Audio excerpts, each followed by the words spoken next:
You are now listening to the Grio's Black Podcast Network, Black Culture Amplified. Hello, you're listening to Harlem and Moscow, an original audio play presented by the Grio Black Podcast Network. Harlem and Moscow is a 6-episode drama with 3 additional companion podcasts.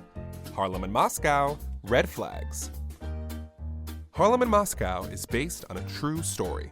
Jay Ivey plays the role of Langston Hughes, and Evan Frazier plays the role of Dorothy West. Episode 1, The Film, features KYLA LACY, Nancy Gilliam, and John Kelly. I am your narrator, commenter, and teller of tales, Jared Alexander. In the 1930s, the Harlem Renaissance was taking over New York, and baby, it was a party. Artists like Claude McKay, Zora Neale Hurston, and of course, Langston Hughes were writing their way into history, using poetry, documentary, and essays to capture authentic Black life in America and beyond. Youngest and spunkiest among them was novelist Dorothy West, who would go on to write The Wedding and The Living is Easy. West was from a well-to-do family and would regularly spend summers in Oak Bluffs, the Black neighborhood of Martha's Vineyard, which was home to people like Jackie Kennedy Onassis, who encouraged West later in life to finish The Wedding. But in 1932, Dorothy West was just a Columbia student and an aspiring actress. At 25 years old, she was offered the opportunity of a lifetime to sail the USSR, the Union of Soviet Socialist Republics, in order to make what was meant to be a world-class film. Langston Hughes, a well-known communist sympathizer, but you didn't hear it from me, would also be on board, along with political organizer and newly single Louise Thompson, and a few of West's friends and colleagues. The USSR was only 10 years old and busy building their propaganda machine through innovative techniques in the exciting and emerging medium of film. They hoped to inspire a workers' revolution, similar to their own all over the globe, and they wanted Black Americans to be at the forefront. The group of Black artists would be leaving behind America's party-killing prohibition laws, as well as Jim Crow and racial segregation for the USSR that boasted relaxed liquor laws and expanded civil rights. An opportunity abroad for Black artists often meant better pay than they would receive from any production in America at the time. So is it any surprise that Dorothy West and 20 others said yes? I might have been on that boat myself. What followed was a story that was eventually lost to history, left to collect dust in various archives. The Grio seeks to excavate a part of the story and share Dorothy West's point of view of the trip that almost changed the world, but would change her life forever. Turn up your volume and open your heart and mind to Harlem and Moscow.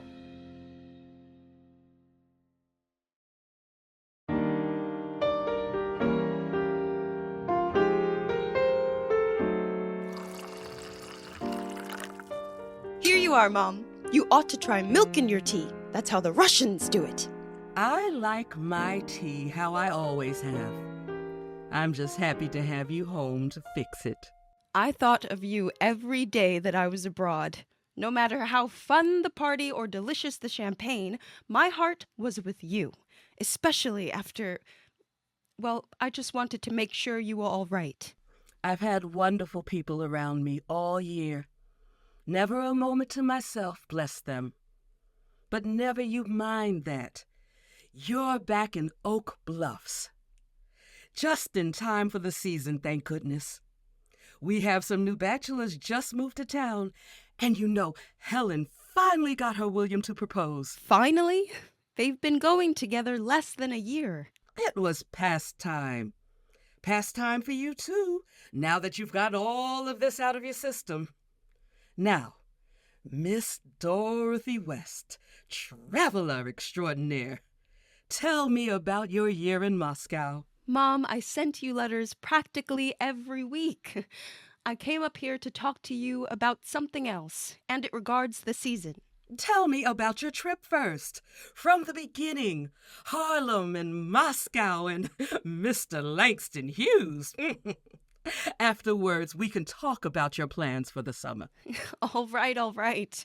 I've hardly had any time to reflect on the trip myself. It's just like you said. The story starts in Harlem with Henry Lee. You remember Henry Lee, the reporter for the Amsterdam? Henry Lee? There's a name I haven't heard for a bit. I thought I might see the two of you returning together. I sure hope he didn't talk you into doing anything unladylike on this trip. Men can be very pushy, and you aren't always the best at speaking up. Mom, that is not true. I speak up. What about the time you sat at the ice cream counter for 5 whole minutes, letting your sundae melt, all because you couldn't work up the nerve to ask for a spoon? I was 9 years old. I'm only saying that you need to do Henry more. Lee did not do anything untoward. Then how come I never hear about him in your letters anymore? I'll get to that, Mom. It was Saturday in Harlem. Cousin Helen was in bed sick and begged me to go volunteer at the community center in her place. I hate going to those things alone, but it gave me a chance to get out of the flat. At the center, they assigned me the task of addressing letters, so I kept to myself, writing on a desk in the corner. At the community center, where Dorothy is writing letters, while the other volunteers are chatting it up, including Henry Lee. He is a reporter, and Dorothy's on and off man. And there's writer, poet, drama queen, County Cullen. But one person is absent. Dorothy's cousin, Helen. Thank you, volunteers. I am the community center coordinator. We are so grateful so many of you came out. If you are here for a class, see me after and I'll sign your slip. Uh-oh. No one's going to be able to deliver these if we're relying on your penmanship. Henry Lee! I'm glad to see a familiar face. It's just been me and the ink pot all morning. I'm part of the line licking them envelopes closed, so believe me, it could be worse. Is anyone else here? County is somewhere hefting boxes. I'm sure he's regretting volunteering for that by now. I expected to see your cousin here. She wasn't feeling well, so I left her at home in bed. If she won't be coming, you're just going to have to relay a message to her. Lord, if I have to lift another goddamn box... Don't let your father hear you use that language, County. Dorothy, excuse me. I've been in the other room with the men. We can skip the hug today. I would have worn work clothes if I knew they would be requiring hard labor. Moving boxes from one room to another is not hard labor. Shouldn't you be licking stamps somewhere? You are both breaking my concentration. That's my mistake, Miss Dorothy. I just need to borrow this. Henry Lee, give me my pen back. You can listen to me for 2 minutes, can't you, Dot? If you two are gonna flirt, I'm leaving before I melt. Fine, here's your pen, and there's a water fountain back there, County. All right. Be nice to County. Things haven't been easy for him since the divorce. I have just the thing to remedy that. What have you got up your sleeve? A revolution. So, what's this big news, and why can't I just read about it in your next column? Here it is. Louise, Louise Thompson. The professor.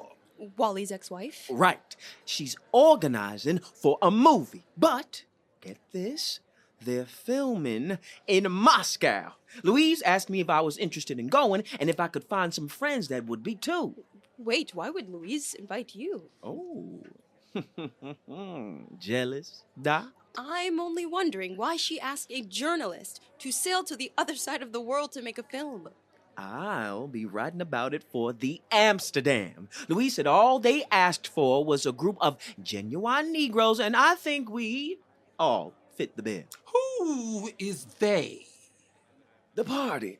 Buried the lead a bit, didn't you? Which party? The Reds, the Communist Party. No wonder it's filming in Moscow. I thought you had sympathies. I don't think a man should be fired for reading a book or attending a meeting, but that experiment happening in the East won't end in anything but more death and war. The project is meant to inspire a revolution here. At least you're admitting that. It's a propaganda film. As a journalist, everything is propaganda. Why is it so unbelievable that I would rather spread the platform of a party that wants nothing more than equality for its people? What does America propaganda teach us but more violence, imperialism, and greed? You think those things don't exist in Russia anymore because it calls itself by a new name? If you're so concerned with the quality of life in America, maybe you should spend the summer campaigning for Mr. James W. Ford's VP run.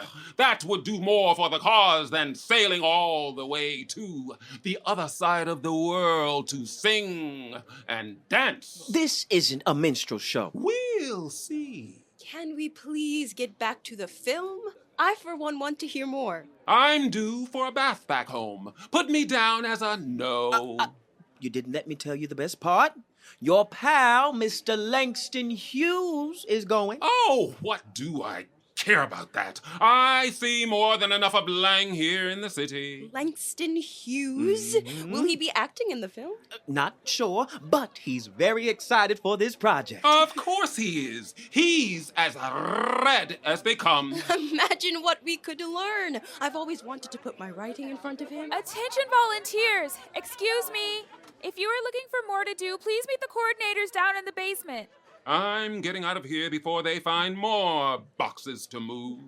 You have a month to change your mind. We sail in mid-June. At least think about it. I don't need to think about it. I don't have the time or money, and I'm sure most are tagging along for a chance to go somewhere without prohibition, where nobody knows them and they can cut up without the eyes of society on them. Nothing wrong with letting loose while you're still young, right, Dottie? Say the word and I'll get rid of him. Goodbye, County. Goodbye. I'll call on you next week. I'd love to get some notes on my new novel. Henry Lee. So, Dot, I thought you'd be excited. The chance to star in a huge film like this. Oh, I'm the star now. I want to go on this trip, and I want you to go with me. Moscow, with you as my escort. Sounds sweet, don't it? I admit it is tempting. Give in to temptation, Miss Dottie. Henry Lee! Get back on that side of the desk. I'm almost done. Oh, uh-oh. I spy a typo. You accidentally addressed it to, Moscow, New York. Let me take you to dinner and tell you more. Fine. Let me fix this, and then we'll go. We had a lovely dinner, and he told me all about the project. He said that the Soviets would pay for room, board, everything while we were there, on top of a weekly stipend for our work. And it would pay even better than the play I toured to Paris this year before. After dinner, he walked me to the drugstore and then called me a taxi. I got upstairs, and Helen was right to where I'd left her. Laying in bed, listening to the news. Breaking news overseas this evening. The Prime Minister of Japan succumbed to his wounds this morning, and the country now likely headed for a civil war. Hello? Helen? I grabbed some more aspirin. I'm sorry I didn't come home straight away. I ended up at Log Cabin for dinner. Hi, Dad. I figured one of your admirers would convince you to have a free meal. Was it Henry Lee or County Cullen? It was Henry Lee. County and I are just friends now. And here's the aspirin. You and your friends. How was it? They didn't miss me too much, did they? Everyone was asking after you. They didn't trust me to do anything except copy addresses onto envelopes. But I'm actually glad you couldn't go. Well, when you have to choose between me and a man, I know where to place my bet. That's not it at all, Helen. Oh! I almost forgot. I have to write to Mother. You about gave me a heart attack. I thought you saw a spider or something. I need to ask her for more money. How long does it take for a letter to get to Boston? Why? Dot, stop writing and tell me what's happened. Does it have to do with Henry Lee? No. Well, yes and no. It has to do with Henry Lee and Russia and Langston Hughes. Now you really, truly lost me. I'm sorry. I want to write this before I lose my nerve. Fine. At least move a little so I can see what you're writing. Is my father well? Exciting news. A trip to Russia to make a film? Let me see. Why does everyone love to just snatch things out of my hands? Because you never put up a fight. The Soviets and the Communist Party. They know who your father is, right? You're no communist. They are bringing over a whole group of Negroes, and no one has to be a communist. You should come too, Helen. Henry Lee asked me to pass the invitation along to you. This says you sail in a month. Which is why I need the money soon. I have to pay my way there, but once we arrive, we'll get paid 400 rubles a week. How much is that in American dollars? Oh, who knows? You think it's ridiculous, don't you? I have no idea what's over there. I don't speak Russian, but Henry Lee made it all sound so good. Dottie, I think it's fantastic. You have to go. So do you. Please, Helen. You weren't able to come with me to Paris, but this time the Soviets will pay for everything. Henry Lee says the freedom in France is nothing like compared to the Soviet Union. You need to get out of the city, and I don't mean back to Boston or Oak Bluffs. Come with me to Moscow for the summer. How much is ship fare? $80 or $90. I know, but Henry Lee says we'll be paid back. Henry Lee says. I can't pay for my ticket with Henry Lee says. That's why I'm writing father. Well, mother to ask father. It all sounds wonderful, but I don't have the funds. I don't want to ask your father. He's already paying for the flat. I've hardly worked this year. I've not been inspired to write. This letter doesn't say when you'll be returning. You will be returning, won't you? Henry Lee says... Henry Lee isn't in charge of this thing, is he? Louise Thompson is secretary of the committee organizing it. And Langston Hughes is helping fundraise, too. They'll both sail with us. Oh, now I see what's behind this spontaneity. You've been in love with Langston Hughes ever since we met him 5 years ago. Although you've barely been able to speak to him whenever we see him out on the town. I am not in love with Langston Hughes. I doubt he would even recognize me. Looks like we'll both be spending the summer doing what our mothers wished we'd done years ago. Getting husbands. Only I'll be in Harlem and you'll be in Moscow. I am not going on this trip for a husband. Molly Lewis is going, and so is Wayland Rudd. You remember seeing him in Porgy with me? There doesn't seem to be many actors beside he and I, but I'm sure we'll pick up more on the way. Please come, cousin. We might even be able to tour the Far East. I've been in bed all day listening to the news on the radio, so naturally, I'm an expert at world affairs. In my professional opinion, make sure you skip Japan. I'll double-check the itinerary. Are you really not coming, even if we skip Japan? One of us should get to experience this, and I think it should be you. You'll miss my birthday. We always celebrate together in Oak Bluffs. What will I do? Celebrating all alone. Yes, all alone with your mother and my father and our grandparents and your cousins, the little ones running around. I'm sure they won't miss me reading in the corner. I'll miss you. Also, you ought to redraft this letter before you send it to your mother. But it's honest. Which is exactly why you should not send it to your mother. You need to mention Langston Hughes sooner. That will get her excited. And it's not a Soviet film or even a mixed-race film. Call it a Negro film. Your father will like that. Are you going to ask for the whole $90? I have a little saved, and Henry Lee offered to pay for some, but I can't take his money. Nonsense. He wants to escort you across the world. He's at least paying for some of it. The rest is fine, except you need a return date. Henry Lee didn't say anything about that? Maybe I should say winter. I don't imagine any of us will want to be in Russia in the snow. Didn't turn out well for the Germans. Winter is perfect. Rewrite this and I'll mail it in the morning. No need to thank me, just bring back some rubles or maybe a Russian czar. I don't think they have those anymore. What's Russia without its czars? Free, hopefully. Next time on Harlem and Moscow, Episode 2, Mission to Moscow. Good morning, comrades. I promised the captain that Langston would be giving a generous tip in exchange for his tardiness. Can you blame him? The last time he went overseas, he came back without a wife. Same. This time he could have come back with a husband. How would it look? Like we're two adults who need a little privacy. He would have been a fine match, but you could do better. Oh, suit yourself. It's only a picture that'll last forever. I felt as though she was staring at me while we were taking pictures. How do you do, Dorothy? What do you know about that woman? On my count, 3, 2... We must be here. And who's this little thing? I'm Dot.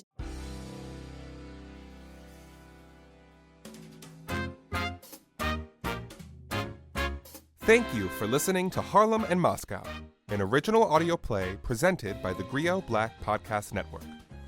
Harlem and Moscow was written by Allie Mims and directed by Aries Harper and Regina Griffin. Sam Riddell is the producer and sound designer. Our audio engineers are Aaron Reppert and Carrie Durham, with music by Transitions.